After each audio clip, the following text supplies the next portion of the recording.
On this episode of the Inside Myanmar podcast, we're bringing you something special, a behind-the-scenes look at the 4th International Conference on Burma Myanmar Studies, held in August 2024 at Chiang Mai University's Regional Center for Social Science and Sustainable Development.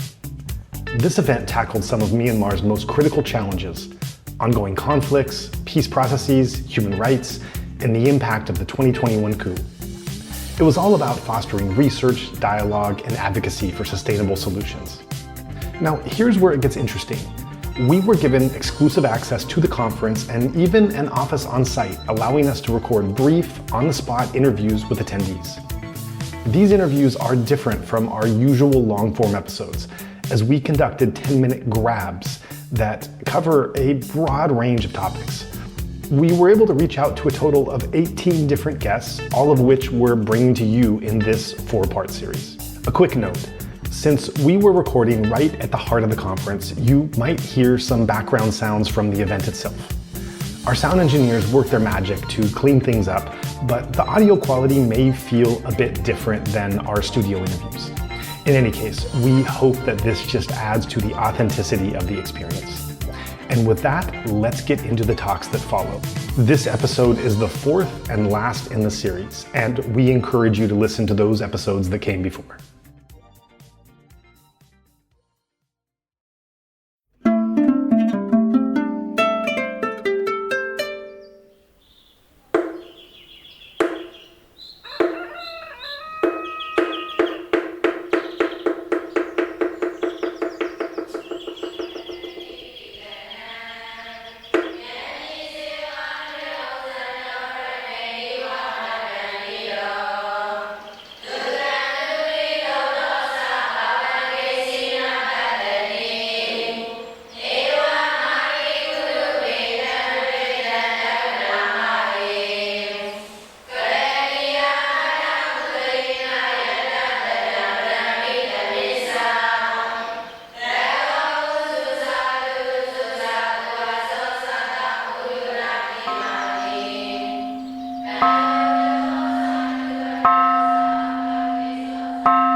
So my name is Ka. So my organization is Myanmar Internet Project, one of the digital rights organizations in Myanmar. So we operate another name before the coup, but for the sensitivity of our work, we have to change the name. So we have been working in this digital rights area for a decade. So we cover like propaganda, online propaganda, misinformation, disinformation, and digital security and digital rights and advocacy issues. So those are very big and very important things, especially now after the coup. Yes. You must have your hands full. So yes, because we have this, right after the coup, they want to control the flow of the information. So they did internet shutdown, several internet restrictions like priority, service-oriented, and also geographically shut down. So we have to document those areas, and also like for the digital security parts, they also want to surveillance like their dissidents, like opponents, like political activists, student activists, and also civil society organizations. So before the coup, people don't really aware of this, the digital security, but right after the coup, we don't really have to talk that much about security parts. So they came to us for the security reasons. So we have to like give the awareness, and also like we have to equip them for the security, digital security parts too. What is the one thing that you would like our audience to know about what's going on right now with Myanmar Internet? So right now, the military governments, they want to go to the full state surveillance. So right now we have like we already have this internet restriction and shutdowns, and now we have like this we have like VPN banning. So in Myanmar, Facebook is the information, the main information source, but they want to control the information, so they are like banning every information flow happening in Myanmar. So they are banning VPN, and also like they install some interception technology in the telecom setters, and they want to know everyone everyone everywhere, like what they are doing, what they want to do, and everything. So like right now it's happening. So that's very important, because internet is now we have this 5 basic needs, right? Like food, water. Now internet is one of the basic needs, and we are like so left behind because of like we don't have this internet access in everywhere. So that happened. So tell us more about that. How does you mentioned how to survive in the modern world, you need food, water, shelter, medicine. These are basic requisites. You're suggesting that internet is another basic requisite in 2024. What is the difference between a life with internet and a life without it? So for example, like in by the intensive area, people have to like hide away from the airstrike, right? So if you don't have if you are hearing the airplane, you immediately die, right? So you have to know that information ahead. And also like in some areas there is no hospital and clinic, so some things happen like into like maybe like disease or illness, or maybe from the battle area, so you need a doctor, right? But you don't have access to go to the roads and like everything. So if you have internet, you can just communicate to people and like doctors, and you can ask how you can treat and how you can treat yourself, and so stuff like that. So, and also education. So in Myanmar, as you know, like we have like the CDM movements, and also a lot of teachers and students quit the university, and also like a school. So people are like everywhere, displaced in everywhere. So for physically to get the education, it's not possible because of the internet, and because of the like electricity, and also like safety. So some people they move to other the jungle area and stuff. So if you have internet, if you have communication, you can still study there, but if you don't have internet, so even if you have books, book might not be, physical book might not be like not really like accessible from the area you are staying. So internet is like very important for like education, and also health, and also like communication, and the news, what's happening in other places, stuff like that. How sophisticated is the Myanmar regime becoming at the way they're able to censor and monitor and go after people based on internet? Sophisticated. So right now we have 4 telecom, right? But this is like all are like full state-owned telecom now. So and also like you have a national ID card, right? Now we have this EID. So if you are like going to so you have to like you have to give your fingerprints and eye scanner to get the EID system. So your name and your registration name and your ID, and also your phone number, and it's like very connected now. So if you do something about opposing like the military, so if you are like using your phone number with your ID, and you register with your home address, and it will be very dangerous for you. So it's like restricting your freedom of expression, freedom of movement, and everything.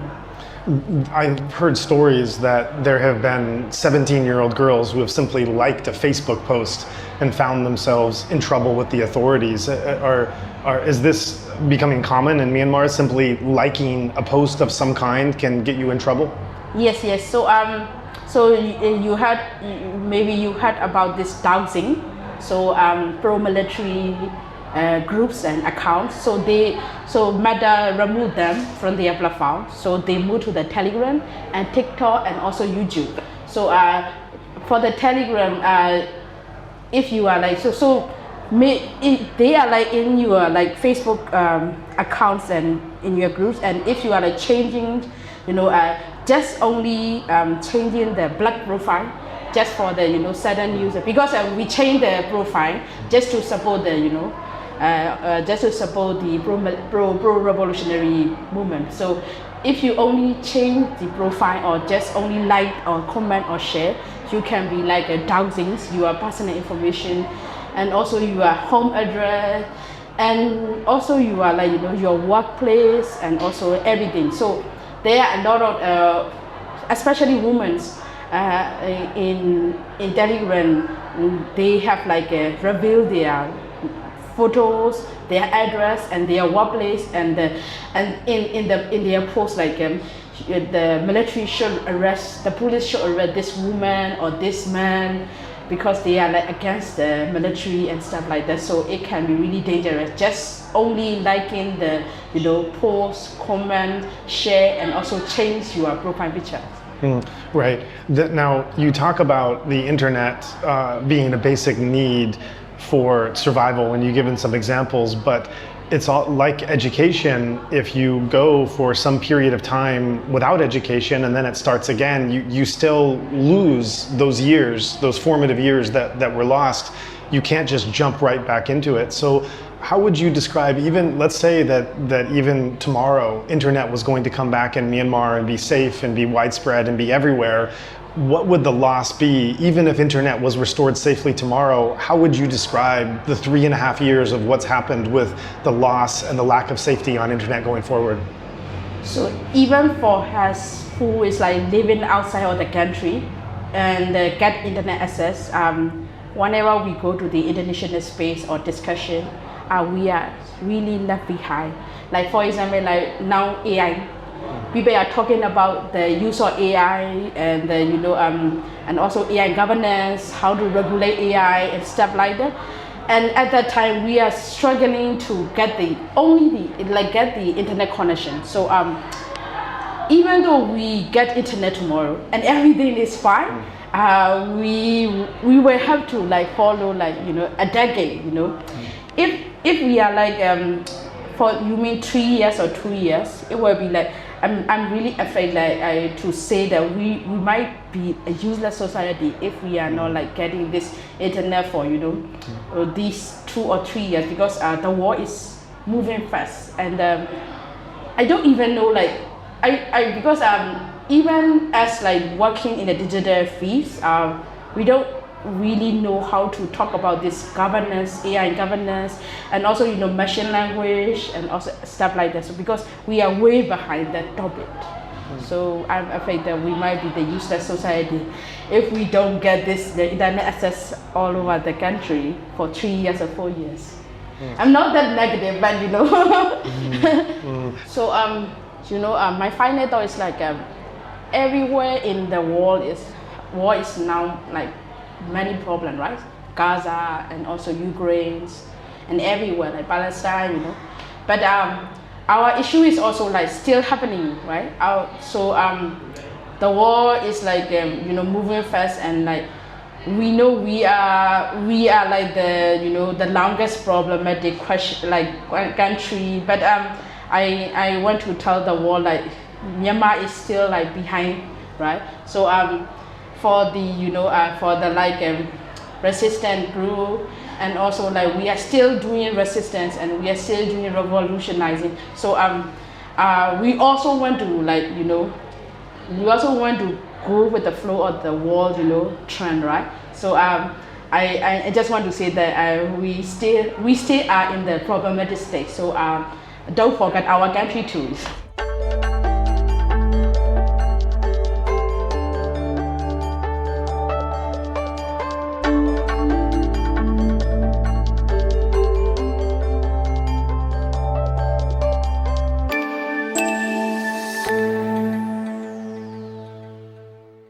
My name is Napas Thein. I'm here in Chiang Mai University on a research fellowship in conjunction with the University of British Columbia. And I'm also a fellow with the University of Toronto Myanmar Policy and Community Knowledge Hub, also known as MyPAC. Hi, my name is Jaivet. I'm also with MyPAC, which is Myanmar Policy and Action Knowledge Hub based at the University of Toronto, and here today at International Conference in Myanmar Studies at Chiang Mai University. I think one of the takeaway that my biggest takeaway from this conference is how, first of all, I'm shocked how much of the brains of Myanmar has been pushed outside of the water and pushed, I would say it's beyond brain drain. And I really hope all these people would, find a way to go back when things just settle down. That was I was taken a bit back to see that much of intellectuals has been pushed out of the country. My takeaway from the last couple of days is some of the presentations that I have attended, that's actually focus on a more what is going on the grounds, like sitting in Canada or like sitting in North America in general. You get this very macro level senses. Like it's often rare that people dive into micro level sense and what is happening on the ground on a day-to-day level scale, on a very micro level. So I think that this has opened up a space for people who who's more in depth, like micro outlooks wouldn't have make it to all the way to the other side of the world. So I think that was important and helpful for others, like even being from Burma, living outside of the countries. That was really helpful. Yeah, one thing that I found interesting was the amount of filmmaking that was in place in the conference. So there's, I think there was 2 films today, and I think there's a couple films the next day, I'm not sure, but the 2 films that I saw today were about the situation in Karen State and in Chin State. And the filmmakers went on the ground and actually met with people who were fighting, or met with people who were fleeing from the conflict. And it was really interesting to see how going in person and meeting the people and using a camera to tell a story has a significantly huge impact, and I think we need to do a lot of it. There's a lot of really valuable research that's going on in this conference, and the artwork and the kinds of mediums like film that allows this kind of information to be more accessible to people is something that I thought was really profound. One of the things that I hear in both your answers is this relationship between the Myanmar experience inside the country and the data and the analysis and the extraordinary, in one case, academia and analysis and art and film that's being produced by the diaspora and by people even outside the diaspora. So there's this, which both of you indicate is kind of a growth from what you've seen in previous iterations of the Myanmar experience and Myanmar community. And this conference is certainly one of those experiences of bringing together individuals, creativity, artwork, film, and the analytical study into the space. And so I wonder if you can comment on your feeling of where you would like to see this go. You mentioned the fear of brain drain, and certainly that is an unavoidable reality now with the conditions in Myanmar. But as we continue on through the years, where would you like to see this relationship between inside experience, outside knowledge and analysis, and those coming together and synthesizing? Well, one thing to remember is that a lot of the people who are outside of the country still do a lot of work inside the country. For one, many people in Thailand still go and do work, NGO related or not, humanitarian or not, into Myanmar. So that's not necessarily that because they're out, they're not contributing. Another thing is that there's a lot of these mechanisms, the different kinds of consultative councils and local governance, and all of this research is really relevant to what's happening inside the country. And I think being able to like do this research and share it to people on the ground is really important. We can do it better with things like technology, with more accessible mediums. So it kind of goes like two directions, you know. People being outside doing a lot of research can help people inside, and then people on the outside doing a lot of humanitarian work or other kinds of work can really help the situation inside as well. One of the things I hope this help contribute is that when people were being pushed outside, this intentional or unintentional exposure to how things work outside of Myanmar. And this is like Chiang Mai. I think Chiang Mai almost has become where the intellect side of the revolution is taking place. While I was gonna say like while you go to like other developments in other revolutions part are like more making your arms stronger, your legs stronger. This is where you go to brain, you get brain stronger. And to connect that to earlier where accidental or unintentional exposure to the outsides, I hope it helped to unlearn certain things. As much as the Burmese communities and the peoples in Myanmar have to learn so much that to get, because we only have one chance and we have to get this right. There is not much room for errors.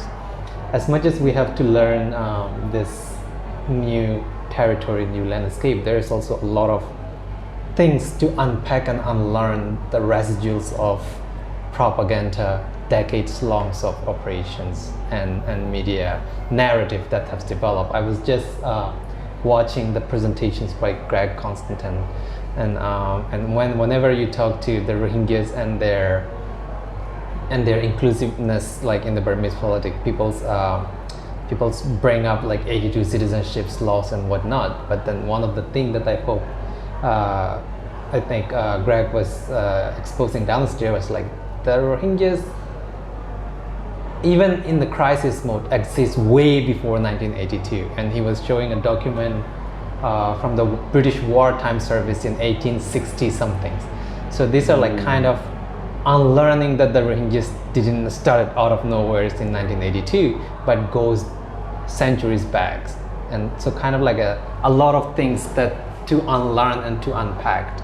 So I hope this accidental exposure and also to broader space of like availability of from literature to access to, most importantly, not having any restrictions on and I think it helped hope to unpack, to unlearn the things that we need to unlearn moving forward, so that it doesn't hold us back in the same way it did in the past.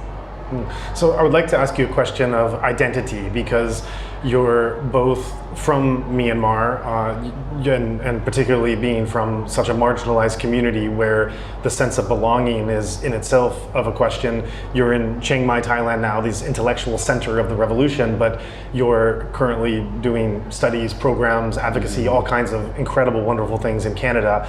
And so these are a number of intersecting, interlocking identities that are not just indicative of yourselves, but of so many Burmese now, whether they're second generation or whether they had to flee because it was no longer safe or for whatever other reason. And so what, if you were going to think about how you hold your identity with these different definitions, geographical places, communities, how, and especially at this time when you really can't go back home tragically, how do you look at this question of identity for yourselves now?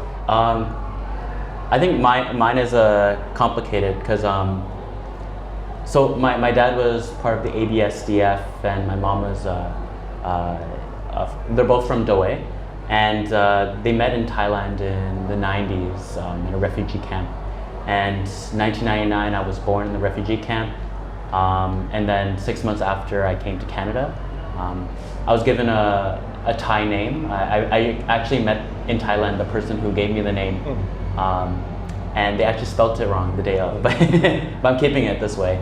I grew up in Canada really, I suppose, differently from a lot of the people at this conference who grew up in Burma. And but I was connected to the Burmese community in Canada in a different way. I've had like more of a disconnect being essentially second generation, but still a connection to the issues of the country. And when I was doing my studies is when like I started getting more involved, especially after the coup. Coming here, I met my extended family on my mom's side for the first time, but it was really in bad circumstances. So they were in Dawei before the coup, and then after the coup, after conscription laws were placed, they went to Maha Chai, and I met with them in Maha Chai, but you know the conditions they were in is not great, and it was like coming here with like the identity of essentially as a Canadian, with like a connection to Burma that is different from other people is something like I have to like really like address all the time, to address the language, the cultural barriers, I have familial ties, but like even my connection to my family is different than other people, and I have to like address that in my research and the way I interact with these communities. But I can also use it on the other hand, right? Because I do have a connection to two places in a way that a lot of people don't, and I can use that to help make other things possible, make some connections possible that might not have been possible in the first place. So it's a little bit of a balancing act. I'm trying. I don't know the full answers to that, and it's hard because we don't really have like a guide. But you know, try to make it work. And I there's like light at the end of the tunnel. Like you see that things are in place to help make a contribution. Well, for me, I'm kind of unintentionally in the back of my mind, unconsciously keep comparing to the concept, the sense of identity in North America in general, but in Canada specifically, versus how people identify themselves and relate themselves, like, or position themselves like in the spectrums here. And in Canada or in North America in general, like if anybody asks you, like well, I'm just a Canadian, I'm just an American. But here that's not the same. People often don't say like I'm Burmese, like I'm from Myanmar. Like people identify, the hierarchy of identity is different here. People identify, oh, I'm of Karen background, I am Karens, I am Chins. So I'm saying that the identity, the ethnic identity play a much more dominant roles where people place themselves than belonging to the Myanmar become at a much later.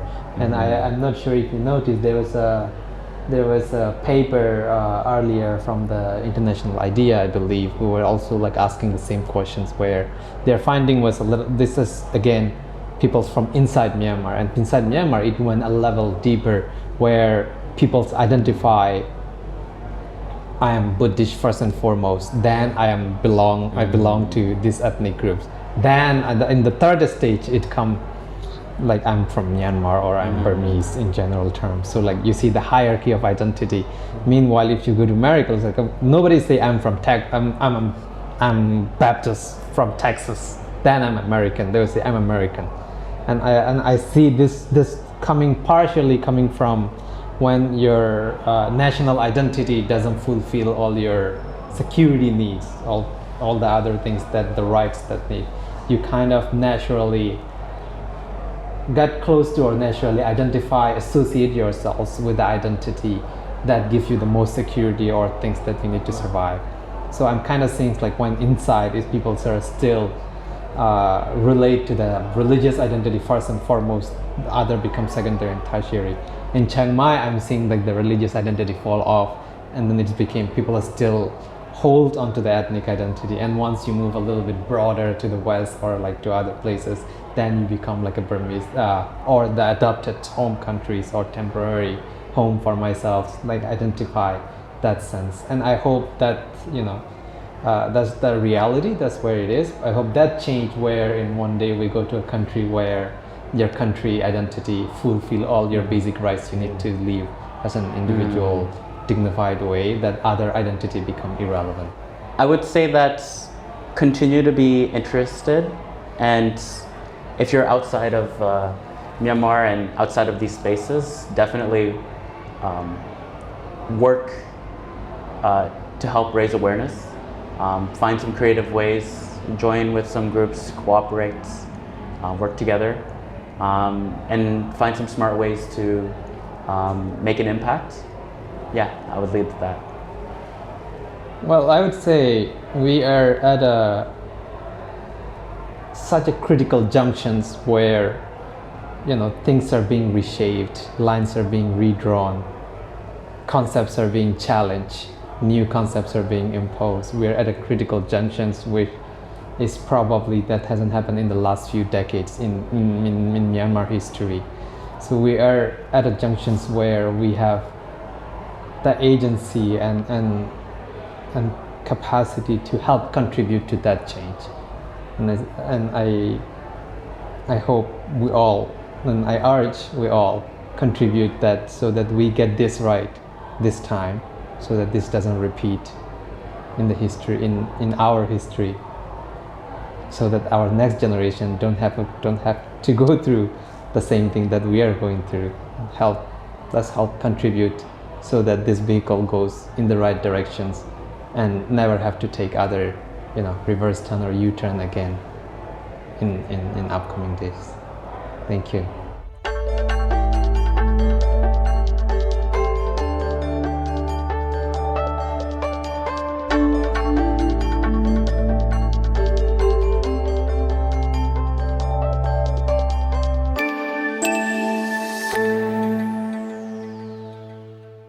Tēnā koutou, tēnā tātou katoa, ngā mihi mahana kia koutou katoa, ko Sharon Bell tōku ingoa. That's warm greetings in reo Māori, which is the Indigenous language of Aotearoa, New Zealand. My name is Sharon Bell. Thank you so much for joining us to have this conversation. If you can give something of your background and tell where you came from and where your interest from Myanmar developed. Sure. So I've been involved in the global development sector for over 30 years now, and probably about 15 years ago I got involved in work of civil society organisations and very small international non-governmental organisations that were doing cross-border development work predominantly, and a little bit of humanitarian work in southern Shan state. So predominantly in that role, in a advisory and governance role. What I then did was went on to do a PhD through the Institute of Development Studies at Massey University in New Zealand, where I looked at the partnership between one of Myanmar's non-state armed groups or ethnic armed organisations and a small Western NGO in the field of health workforce training that they were doing cross-border in Shan state. And then I went on to do a brief stint working with the Ministry of Foreign Affairs and Trade, and I now work for one of New Zealand's Crown Research Institutes that does agricultural development work, and we've got a resilient horticulture project that we've had in Myanmar since 2019.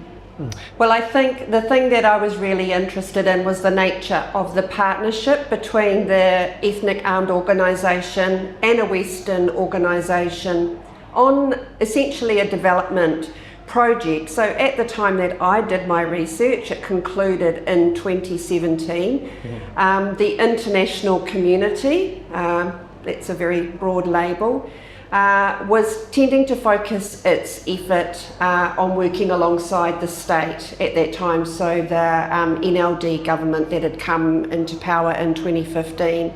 And what that meant was it had shrunk a lot of the support that it had been providing to ethnic armed organisations previously, and that cross-border work and kind of transferring it, I suppose, to be more central. So I suppose the two conclusions that I made was, one, we had to look at these development partnerships with what had previously been considered an illegitimate development actor, you know, an ethnic armed organisation, as actually a way that communities could receive I suppose the kind of help that they needed. So I guess not be so conflicted about working with these actors that had been seen as illegitimate. And the other recommendation I made back in 2017 was that the international community should not be stopping that cross-border aid to these organisations. This seems like a highly relevant topic post-coup. Yeah, exactly. So I suppose I've sat back in Aotearoa, New Zealand, and I watched the international community now try to stand up again and strengthen those relationships that it has with those ethnic organisations and engage in that kind of work again that I guess I wish we had not slowed down in the mid-2010s. How do you see the international community's relationship with the different EAOs today, post-coup? Well, I think it seems to be a little more sophisticated than it might have been back then, because I guess the coup has forced the hand of the international community to re-look at these groups as legitimate development actors and legitimate political actors. Look at the work that these organisations had already been doing in developing their own education systems, their own healthcare systems, and get alongside that work instead of going back to that centralised model. So I think we can see that decentralised model as one that might provide some way forward now. So you see a more mature way of working with the EAOs than before. It seems, I would agree that it seems like there is some progress, but I suppose from a more uninformed observer, it feels like it's not nearly as much progress as it should be, given the military channels that they still want to go through. I would agree with you there. I think perhaps civil society organisations and NGOs have had quite a mature way of working with these organisations, and I guess governments are a little more hesitant in engaging in quite the same way. But I guess I see that that's the way forward for us now. Yeah. Are you hopeful going forward, looking at in this time when the humanitarian crisis is so severe, when there's talk of federal charters and democracy and different liberated areas, and the way that the international community is responding to the different parts of Myanmar?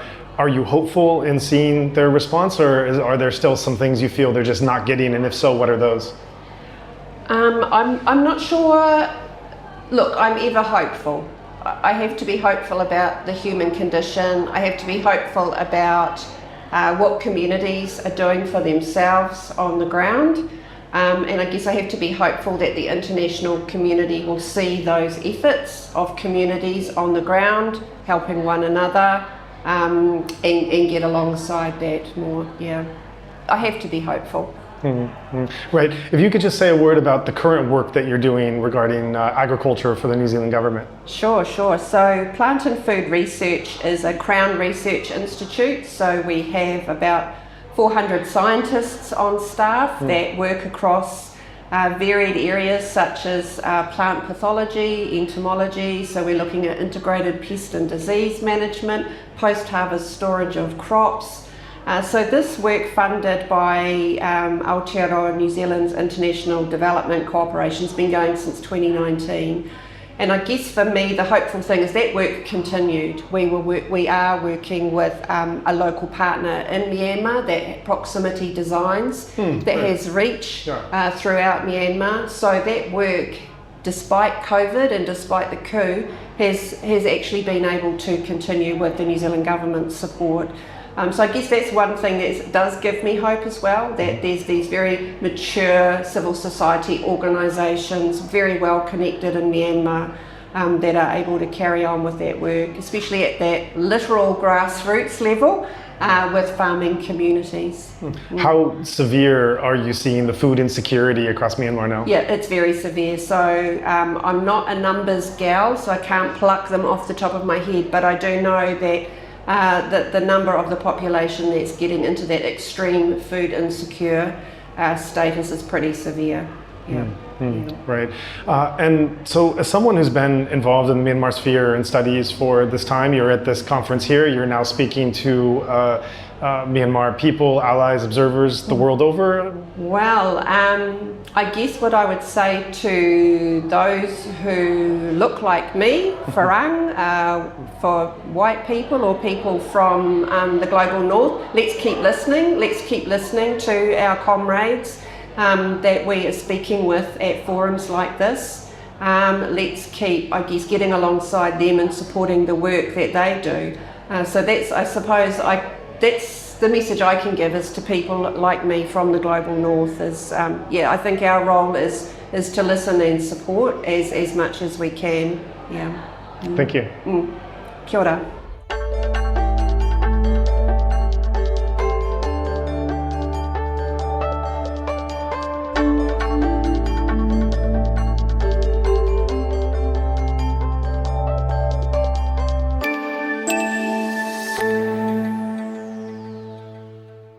My name is Tim Mountway, and I'm a research fellow of Chiang Mai University, RCSD. It's so nice to meet you again. We knew each other from many years ago in Yangon at the American Center, and it's incredible to see what your own career, what you've gone on to do since you were much younger back at the American Center. If you could share what your background is, what you're working on, what you're studying. Oh yes, I got my master's degree from the City University of Hong Kong. Actually, I used to work in this NGO setup for this since 2014 after I finished my master's degrees. Especially I focus on the human rights and the migrations and the labor rights sort of things. So I used to work in the 2017, you know, the Rohingya crisis has come. So I believe it that as a majority Burma and the interest in the human rights defender, I believe it that I want to enter in this conflict. So I work in some organization called the Center for Social Integrity and the Center for National Harmonies and Diversities to enter in how do I can contribute the peace and social cohesion in the Rohingya crisis. So since 2018, I've been in the Mount Todd districts working around with the Rohingya community and the Rakhine community to find a way of peace and conflict resolution. So that is my professional background. After coup in the 2020-21, I think that is not a safety for me to live in the Mount Todd, even in the Rangoon. So as I began the RCSD offered me a space for the research fellow. So at the time, I exiled to this Chiang Mai, and then since 2022, out of 2 years now, I've been in the Chiang Mai as a research fellow. So I mostly focus on migrations and labor, economies, and also the China's investment, the Rohingya crisis, and sort of that's it. Interdisciplinary, focus. This is fascinating and important work that you talk about doing, of being in Rakhine State and working with interethnic harmony between the Rakhine people and the Rohingya people. I'm so sorry to hear that no longer became safe, but can you tell, and this is something I think we don't hear much about because we hear so much of the bad news and the tensions and the strife that occurs. I wonder if you can give us some description of some of the challenges that you faced, but some of the positive or optimistic signs that you were able to witness being on the ground there. Yes, you already know that many scholars and many international organizations understanding about the refugee camp in the Bangladesh and around side of the Malaysia and other. But most of the people neglected, most of the people, they don't really understand about what happened in the IDP camp, internally displacement of the Rohingya thing. So Rakhine conflict, Rohingya crisis is, since they have been very discrimination on the other hand, and also that is like a, not only like a Burmese Buddhists and the Rohingya, it's a kind of like a three-dimension between the Rakhine majorities, Rohingya people, and also the Burmese central government. So that is a very complex structure of that thing. Even because of the both Rakhine and the Burmese community are the majority Buddhists, so of course that is a totally discrimination and again this Rohingya community is happened.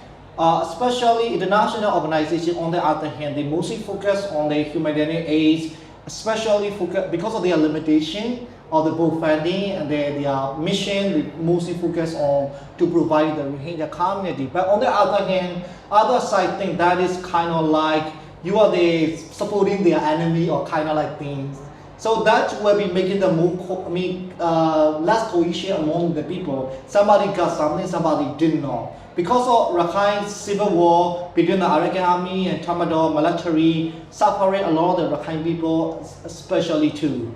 So what am I doing is I want to boost community thinking as there is empathy between them. Because of military influence, military operation, again those both community of Rakhine and Rohingya community shouldn't be proceeds.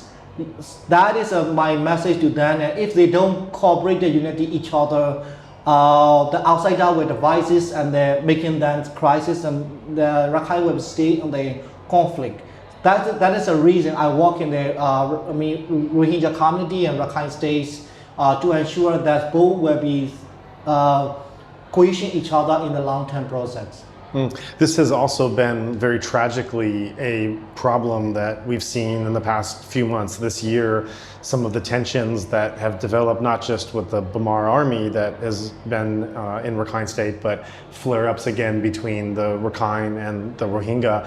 And so as someone who has been on the ground with these people, as well as above the ground in terms of your analysis and study, what have you seen, or what are your comments about what has taken place this year between these two communities? Actually, because of in the long history of the both between the tension, because of in the Mount Tor, mostly Rohingya community is the 70% in the population. After you go into the south, the less and less. I mean, especially in the city, that is a majority is Rakhine people, and the last is a Rohingya people in that. My argument on that case is the both community have the very good opportunity to cohesion each other. For example, like economically, most of the Rakhine people, they own their some business like a fishery or something. Rohingya people, they know how to fish, they know how to trade, and they know how to deal with the Bangladesh trade border lines and everything. So the both capacity, they should have to be integrated each other for this better welfare or better output of the Rakhine state. Instead of fighting each other, thinking about the Islamophobia and other, that will not be good enough for both of them, especially for dream or the arrogant dreams. Internationally, very concerned about Rohingya community when the Arakan army rise their power. Even Rohingya community have the concern about the thing.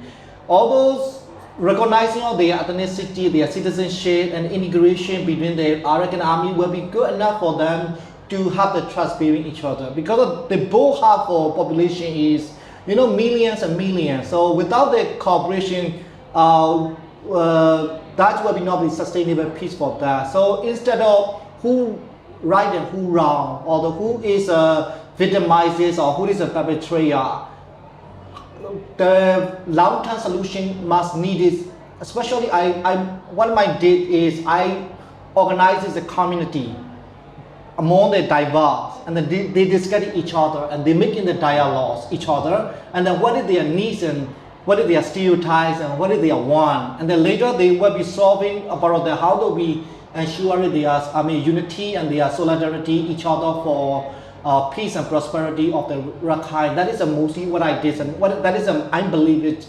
the only way to solve this Rakhine crisis. Now, moving on, you say that more recently you've been involved in issues of Chinese investment as well as migration. I'd like to invite you to give our listeners a snapshot into some of the issues and topics that you're finding now. Yeah, in the Rakhine, the Chinese investment of the deep pools and the Chinese wine and gas is very popular, Chaopiu deep pools. So the Chinese interest in Rakhine state is very important. That's why Rohingya crisis and the Chinese investment, most of the people looking at this Rohingya crisis as a Western ideologies and everything. but the role of China also indirectly entering in that kind of thing, because Rakhine is a gateway for the Yunnan province and to get all the energy resources and even the trading. So Chaopiu Depots is one of the one by one roads initiatives of the China. So I do interested that how could that be China investment across the Burma and in the Rakhine is very important for that in this. So that's why another thing is even American Army have listening to China's armies saying how the China seeing something. Even American Army have already declared that they will be they will be very take care of interest of the China investment in their regions and other things. So that's why the China investment in the Rakhine is another gateway to discuss about sustainable peace and prosperity of the thing. So that's why I interested in the China investment in the Rakhine state as well. Thank you very much for having me and giving the opportunity to speak in this podcast. Yeah. Sure. And do you have a final thought you'd like to share with us? Actually, whenever we have thinking about the identity or race or citizenship or whatever it is, the final thing is that humanity is what we have to be conserved and preserved to have the peace and love each other. So as a non-violence and the human rights, non-violence activists and the human rights defender, I want all of the people to see each other as a human beings and they love each other. Is that one thing that what we need in this current situation, current global issue.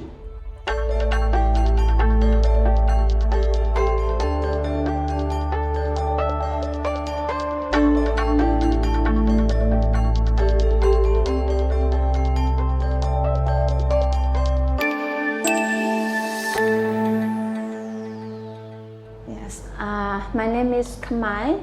I am from the Shan Women Action Network, working at communication officer.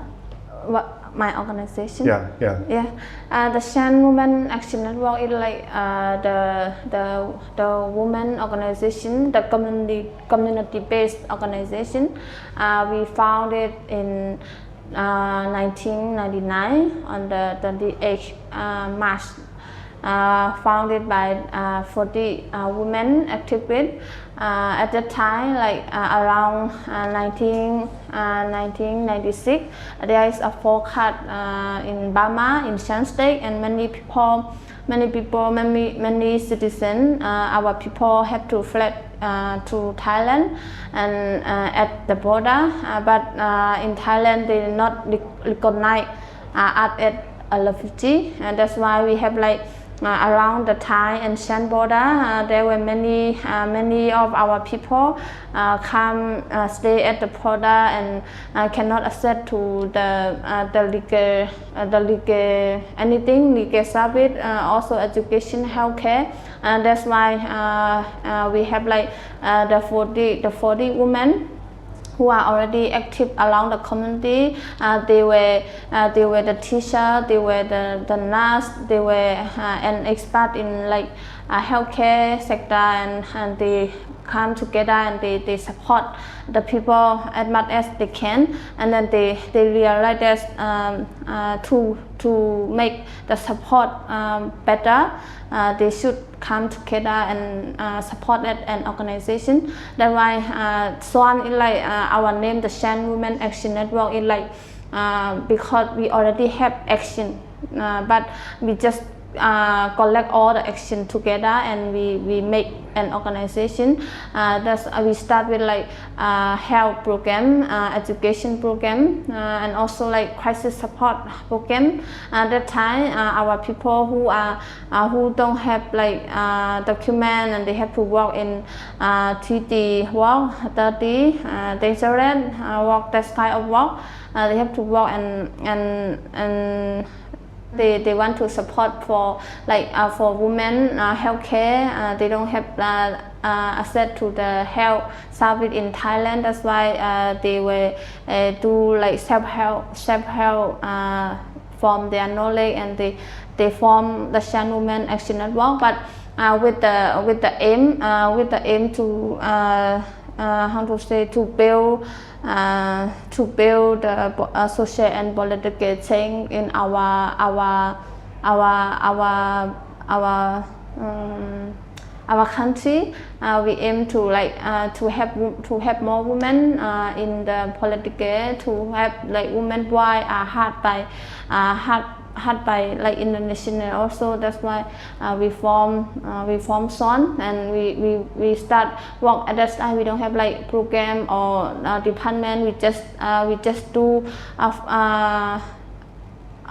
just work based on the needs of community. And for now we run Shan by 3 program: education program, women empowerment program, and also women well-being program. 3 program, and another one is like information and documentation department. For the education program, we focus along Thai Shan border, because we have like the refugee camp there. Our people stay there, but for the children to access to education in Thailand before, they don't have like education for all. Our people don't have ID cards, so then their children cannot join the school. That's why we run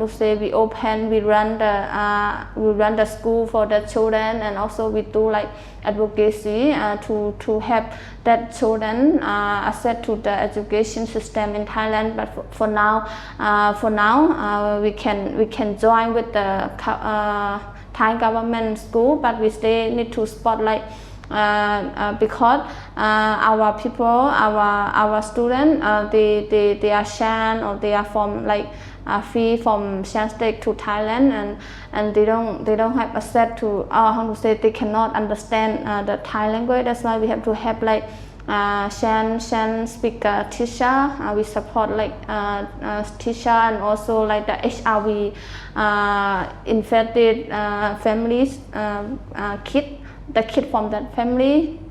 We support things like very preschool until they go to like university.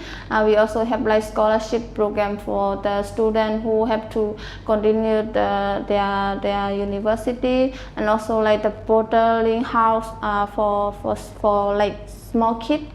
Yeah, that's it from the part of education program. And for the women well-being program, before we use the word women well-being program, we work for healthcare, and also we support the women crisis support who have been raped or sexual abuse, and we support the need for them.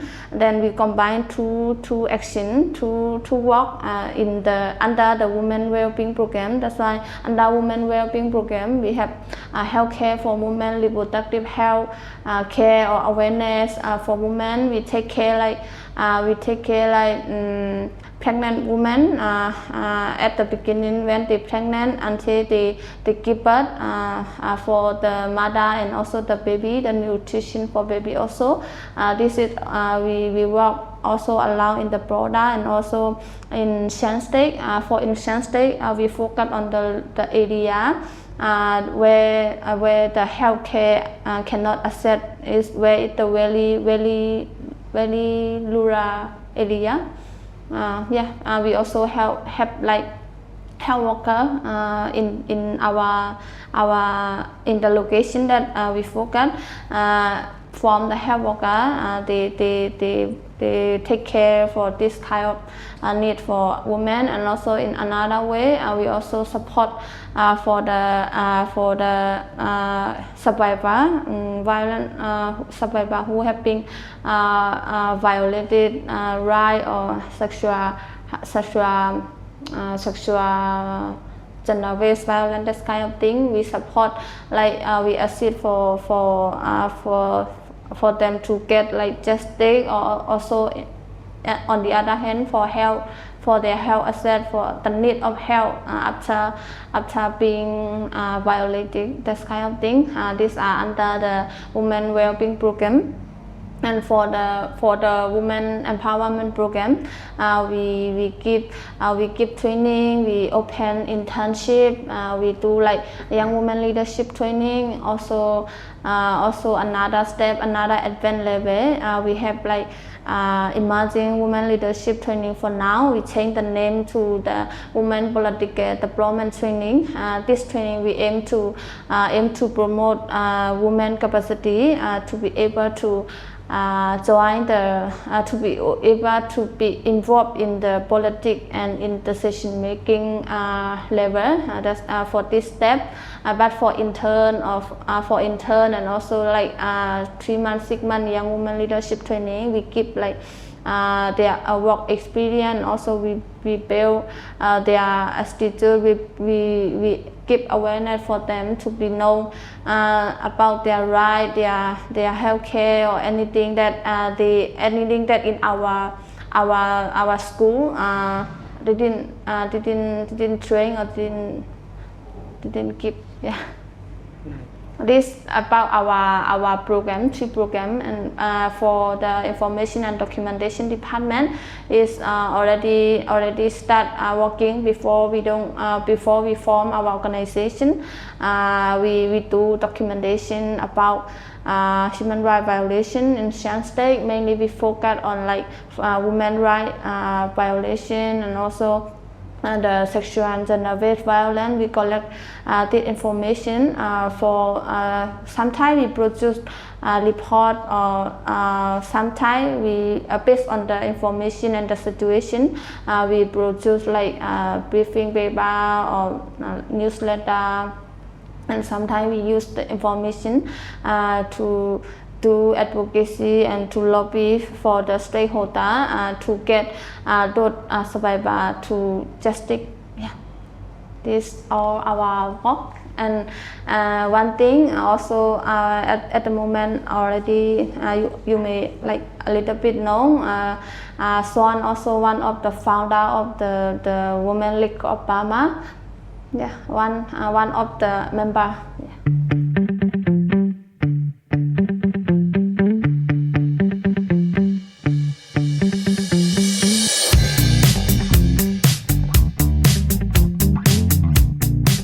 We want to take a moment to introduce you to our nonprofit Better Burma's online shop, which features handicrafts sourced from artisan communities scattered throughout Myanmar. Far from being mass-produced knockoffs, the pieces we offer are unique and handmade, reflecting the wide diversity of different peoples found throughout the country. When Myanmar experienced its transition period, moving from democracy in the late 2010s after decades of harsh military dictatorship, many Burmese craftspeople hoped their beautiful work could finally be appreciated beyond the country. When Myanmar experienced its transition period, moving towards democracy in the late 2010s after decades of harsh military dictatorship, many Burmese craftspeople hoped their beautiful work could finally be appreciated beyond the country's borders. But sadly, this was not to be so. Following the military coup, many skilled artisans suddenly found all possibility of continuing their livelihood closed off and began struggling just to feed their families. With this in mind, we prioritize working with artisans from disadvantaged and vulnerable backgrounds because we know just how hard it can be to survive at the margins of society in Myanmar. This includes such people as those with disabilities, mothers who have contracted HIV/AIDS, civil servants on CDM, ethnic and religious minorities, and more.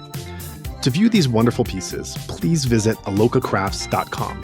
That's Aloka, A-L-O-K-A, crafts, C-R-A-F-T-S. One word, alokacrafts.com. Otherwise, please consider a donation through our usual channels. If you would like to join in our mission to support those in Myanmar who are being impacted by the military coup, we welcome your contribution in any form, currency, or transfer method. Your donation will go on to support a wide range of humanitarian and media missions, aiding those local communities who need it most. Donations are directed to such causes as the Civil Disobedience Movement, CDM, families of deceased victims, internally displaced person IDP camps, food for impoverished communities, military defection campaigns, undercover journalists, refugee camps, monasteries and nunneries, education initiatives, the purchasing of protective equipment and medical supplies, COVID relief, and more. We also make sure that our donation fund supports a diverse range of religious and ethnic groups across the country. We invite you to visit our website to learn more about past projects, as well as upcoming needs. You can give a general donation or earmark your contribution to a specific activity or project you would like to support, perhaps even something you heard about in this very episode. All of this humanitarian work is carried out by our nonprofit mission, Better Burma. Any donation you give on our Insight Myanmar website is directed towards this fund. Alternatively, you can also visit the Better Burma website, betterburma.org, and donate directly there. In either case, your donation goes to the same cause in both websites except credit card. You can also give via PayPal by going to paypal.me/betterburma. Additionally, we can take donations through Patreon, Venmo, GoFundMe, and Cash App. Simply search Better Burma on each platform and you'll find our account. You can also visit either website for specific links to these respective accounts or email us at info@betterburma.org. That's Better Burma, one word, spelled BETTERBURMA.org.